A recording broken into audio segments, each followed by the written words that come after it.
Hello, everybody, and welcome to another edition of C&J NFL Picks. This is week number 5 of the NFL season. Last week I was 9-6, Chris was 8-7, and we've got a good slate of games here for week number 5, Chris. Yeah, feels like every week we've had some good slate of games so far, and there's definitely some great ones this week that we're going to talk about. All right. So we're looking forward to it. Alright, so without any further ado, let's get to it. We have 14 games on tap here, as the Seattle Seahawks, the Jacksonville Jaguars, Kansas City Chiefs, and the New Orleans Saints are all on bye this week. Alright, so we'll start with the two New York teams as usual. The New York Jets, coming off another shellacking, this time to the Seattle Seahawks, travel to Pittsburgh to take on the 3-1 Steelers, who look rejuvenated with Le'Veon Bell back in the lineup. Yeah, I mean, the way Pittsburgh looked last week on Sunday night against Kansas City, they looked very dominant, and that was a performance that really, especially the week after they got blown out in Philadelphia, it was a performance that they really needed at home. And the defense played very well. Kansas City couldn't get anything going. And with Le'Veon Bell in the lineup, the Pittsburgh Steelers offense, I think, is the best in the league. I think they have a future Hall of Famer at quarterback. They have the best wide receiver in football. And Le'Veon Bell, when on the field, is one of the best running backs in football as well. So, I mean, at Pittsburgh, even when their defense, which I think is much improved over last year's, but, even when their defense isn't playing well, their offense can always bail them out. And that's always a great thing to have. And now with the Jets side, I mean, it's been two weeks now. Ryan Fitzpatrick has thrown 10 interceptions in 2 weeks. You're just not going to win football games like that. And when you look at what they did last weekend against Seattle, that was a winnable game early on, and the Jets they couldn't take advantage of some opportunities, and then late in the game, Seattle just pulled away. And this Jets team, offensively, they look out of sync right now. Defensively, they don't look great at all, especially in the secondary. They look awful. And the defensive line that was supposed to be the best part of that defense has not really looked, great so far. So, with the Jets having to travel to Pittsburgh, I don't see this as a game that the Jets have a big shot of winning. I think this will be a higher scoring game. I think the Jets offense actually, I could see them getting back on track this week, possibly, against a Pittsburgh defense that I think they could take advantage of. But at the same time, the Jets defense, I don't know how they're going to stop Big Ben and the Steelers offense. So give me the Steelers at home this week on Sunday. Steelers 30, Jets 21. Yeah, and I don't think that I did not see Seattle dominating the Jets like they did with their putrid offensive line and an unhealthy Russell Wilson. But 300 yards of passing by Russell Wilson against the Jets pass rush, and give Seattle credit. They go into a bye week on a high note, but the Jets, another debacle. I mean, I just mean, can they protect Ryan Fitzpatrick? Is it Ryan Fitzpatrick's $12 million deal that can't get him motivated? But anyway, that's a different story. But the Steelers have Le'Veon Bell back. They're home for a second consecutive week. I see them rolling over the Jets. Steelers 31, Jets 13, and it's not a fair matchup between a quarterback that threw 5 touchdowns last week and a quarterback that threw 3 interceptions last week. It's just not a fair matchup, and I think the Pittsburgh rolls to win. The next game on our list is the other local team, as the New York Football Giants, coming off a shellacking of themselves on Minnesota on Monday night, travel to Green Bay to take on the 2-1 Green Bay Packers. I think they're 2-1, right? 2-1. Yeah. But the Packers are coming off the bye week and they're home on Sunday night, and I I have an epiphany from Monday night. The Giants, I don't think they're making the playoffs. I mean, the depth is not there as they showed last night. When you put the back secondary teams in there, you can rate the Giants as one of the worst in that, and you got to go up against Green Bay to take on the Packers, and one of the best offenses in the entire league. I think this has 31-21 Green Bay written all over it. All right, and yeah, when I look at this game, I mean, especially the way the Giants play Monday night, and I know this week they're not going to face a defense like Minnesota. They're probably not going to face a defense like Minnesota's defense all year for the rest of the year, unless they ended up playing them again somehow.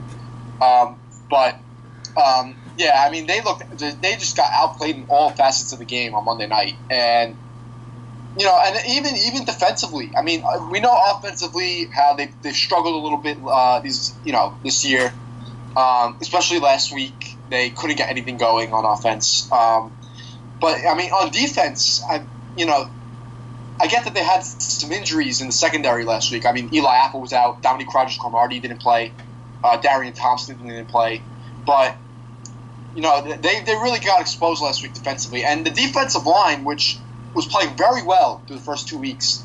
The past 2 weeks have not played as well, and that's a concern because they pay a lot of money on the defensive side of football in the offseason. So that's something that we have to keep an eye on as the season goes on. But right now at 2-2, it doesn't get any easier for them. Now on Sunday night, they go to Green Bay to face a Packers team that's had a lot of time to prepare for this game coming off the bye week. They're 2-1. Like you said, the offense with Aaron Rodgers is one of the best in the league. There's no doubt about it. And we don't know if the Giants are going to have anyone back from injury this week, but they're going to need that secondary to be top at full strength because Aaron Rodgers is just going to be able to pick them apart. And I think the Giants' offense this week is going to have more success than they did against Minnesota just because the Packers' defense is not as good, nowhere near as good. But I think in the end, Aaron Rodgers at home, it's very tough to pick against him. And I know the Giants have had success in the past in Green Bay, but this week I just don't feel it. I like Green Bay at home here. Packers 28, Giants 21. Yeah, alright, so we have 3 other games that we like to talk about in depth. So we will start in Denver, where the 3-1 Atlanta Falcons coming off a big win against Cam Newton and the Carolina Panthers, as they go to Denver to take on the unbeaten Broncos and their top flight defense, and it's going to be a heck of a game on Sunday afternoon between these two, because Atlanta's offense is looking terrific again. Matt Ryan had the 500 yards passing and 3 touchdowns, while Julio Jones had 300 receiving yards. For the first time in franchise history, the Falcons have had a stat like that. But I think the biggest thing with this is that the Broncos are home, and they have the #1 defense in the league, as they showed each of the last few weeks. And I see a Falcons team that can get some yardage, get downfield, but it's going to be a matter of Denver's #1 defense making the stop when it matters the most. So give me the Denver Broncos in a very tight game. And I think it's going to come down to the last couple of minutes, but I like the Denver Broncos over the Atlanta Falcons as Denver goes to 5-0. Broncos 22, Falcons 18. Yeah, this is a very interesting game to look at in the sense that right now, I mean, is there any team that has surprised that has surprised more than the Atlanta Falcons so far? I mean, I don't know. I don't know a lot of people that would have had them going 3-1. I think the Broncos surprised me starting out 4-0 with Trevor Siemian. Yeah. I mean, they're definitely up there, but we knew that the Broncos would still be a good team. I mean, I know me personally, I didn't really think Atlanta had a shot at this division at the beginning of the season. But they've proved me wrong so far. I mean, they're sitting very nicely right now at 3-1. Plus, they're in a division with the NFC South that no other team is really doing that well right now. Especially Carolina, they're 1-3, and they have that Monday night matchup against the Bucs. Right, and that could be a big game for the NFC South. But I mean, this Falcons team right now at 3-1, the offense is firing on all cylinders. Matt Ryan looks as good as he's looked in his whole career, and Julio Jones right now. I mean, he's always been a top wide receiver in the league, but this year he's just cementing his status up there. I mean, terrific game last week, over 300 yards receiving. But the Falcons have yet to play a defense that they're going to play on Sunday. And this Broncos defense, they did what they did last year. They carried the team to a Super Bowl, and right now they're on their way to doing that again. And and like you said, with Trevor Siemian, who has surprised a lot of people as well. I mean, with how well he's played, and he hasn't done anything flashy, nothing crazy, but he's been solid, and that's all you can ask for the Broncos for a guy that really was an unknown coming into the season. And I think this week, he's going to have some success going up against a Falcons defense that still it's still shaky. And, that's the one deficiency on that Falcons team is that defensively they are vulnerable. And I think this week with the Broncos defense, I think they'll be able to stifle the Falcons for the most part. And I think offensively, I think the Broncos will do some good things. And I agree with you. I think it'll be a close and tight game, but give me the Broncos at home here to go to 5-0. Denver 27, Atlanta 23. All right, so same margin of victory, just different numbers. So let's get to another game on our list, and we are going to go to Minnesota as the 4-0 Vikings take on the 3-1 Texans in a battle of two first-place teams in the NFL. And who do you got, Chris? Yeah, this is, again, I guess you could say another intriguing game, but at the same time, I really think the Vikings are going to control this game. I mean, right now, that defense looks like no one can score on them. I mean, you see what they did to the Giants on Monday night, completely stifled that offense. A team with an elite quarterback, with the three great wide receivers, they just shut them down. But also, if you want to go back further, they sacked Cam Newton 8 times the week before. If you want to go back even further, in week 2, they stifled Aaron Rodgers and the Packers. This defense is for real, and they've been shutting down elite quarterbacks in this league. And this week, they're going up at home against a team with a quarterback that's still really an unknown. And that for the most part, even though the Texans are 3-1, Brock Osweiler has struggled this year. And he hasn't proven that his major contract that he was given has been worth it so far, in my opinion. And, this is a game that I think Osweiler might have a really bad game. I think this Vikings defense is really going to clamp down on them. I don't think they're going to be able to run the ball that well. I think they're going to shut down DeAndre Hopkins, who was one of the better wide receivers in the league. And offensively, you got to give it to Sam Bradford. He's done the little things well, and that's all that the Vikings really asked him to do.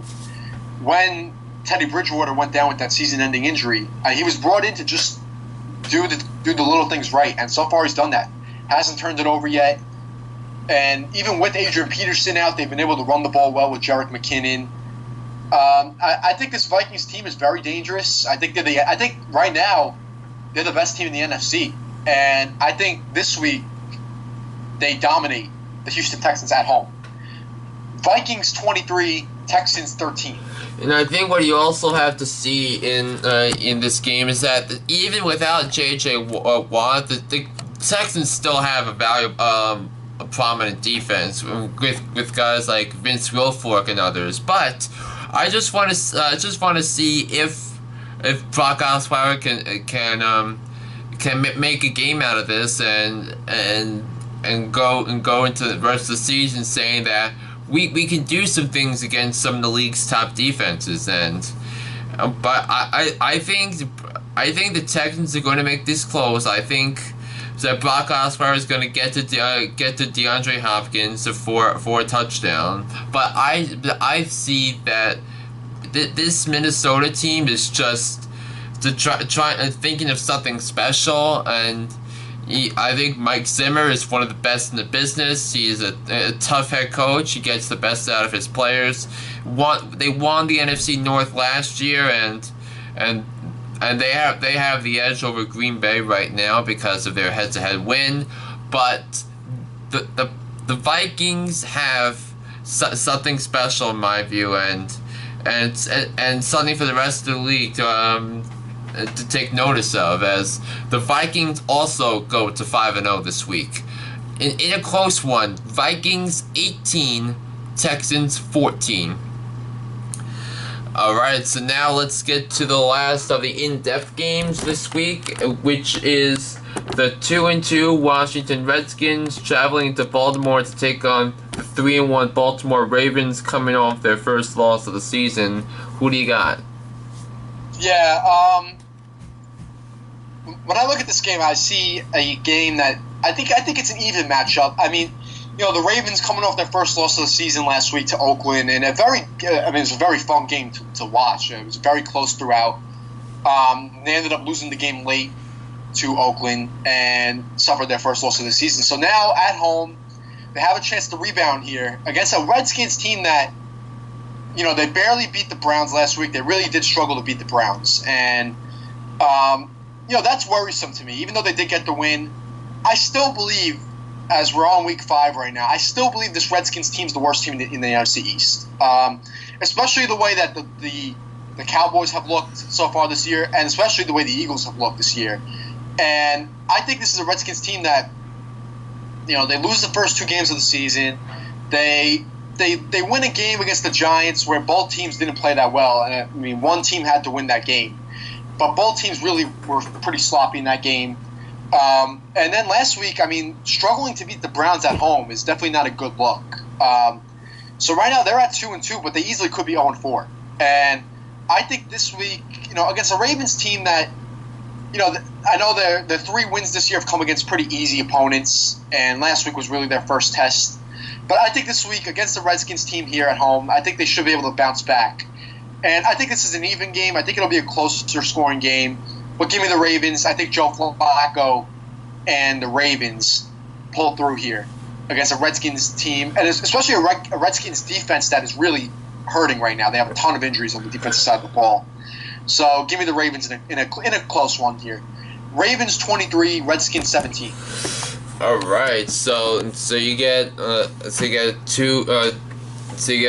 two Beltway teams going head to head here, and I just think that Baltimore has the better team, the better coach, the better quarterback, the better defense. I think that's my basis of this pick, and I think that Baltimore's defense, especially the front 4, will harass Kirk Cousins and that offensive line. I think there'll be some lobs. I think the Ravens secondary is going to make some plays, and I think Washington downgrades to 2-3 as Baltimore goes to 4-1 to lead the AFC North after this week, along with Pittsburgh. Ravens 26, Redskins 17, so 3 points higher for Baltimore's end. So now let's take a look now at the rest of our picks for week number 5 in the National Football League. Similar scores or similar picks all across the board. Both of us like Arizona, both of us like Philadelphia going to 4-0 coming off their bye week. Both of us like the Indianapolis over Chicago, and both of us like the Patriots in Tom Brady's return, Chris, over the Cleveland Browns. Yeah, that game just has. Honestly, I only picked that game for the Patriots to win by 10. But it wouldn't surprise me if they blew out. I have 30-15 there because I think it's gonna be one of those weird scores in which there'll probably be a missed extra point somewhere. But nevertheless, Brady is finally back. The Patriots finally have their quarterback situation resolved. Brady's the man, and he's gonna take the Patriots to 4-1. Now let's get to the latter portion of the games. You both like Miami over the Tennessee Titans, and I like both of us like LA over Buffalo. I actually think Buffalo is going to get shut out on Sunday against the Rams defense. It wouldn't surprise me 100%. I mean, I only have the Bills scoring 9 points. It wouldn't surprise me. I mean, that Rams defense is pretty legit, but yeah. Especially when you have a Greg Williams defense again, and also Aaron Donald, who is just a freak. Right. Yeah. Yeah, and both you also have Oakland over San Diego, a game in which the Chargers are coming off a pathetic loss on Sunday against New Orleans, where they had a 13-point lead late and they blew it. And as the Giants learned in Week 3, you have to protect the Duke. Yeah, I mean the Chargers have had they're 1-3 right now, and 2 of their losses have been collapses. I guess you could say they've blown big leads in 2 of those games. So yeah, and you know what that means for the Chargers? They're not a very good team, and especially when they're going off against an Oakland Raiders team, which I said in Week 4 that the Oakland Raiders would go to Baltimore and beat the Ravens. Gutsy win all around by Jack Del Rio. They're 3-1. They're sitting pretty, and I think the Raiders are well on their way, and these two teams are going in opposite directions. Another game we have is Cincinnati and Dallas. Both of us have that one being close. I actually have that going into overtime. And then the Monday night game, both of us think Carolina will beat Tampa Bay. So that will do it for this edition of C&J NFL Picks for week number 5. And thanks for watching, everybody.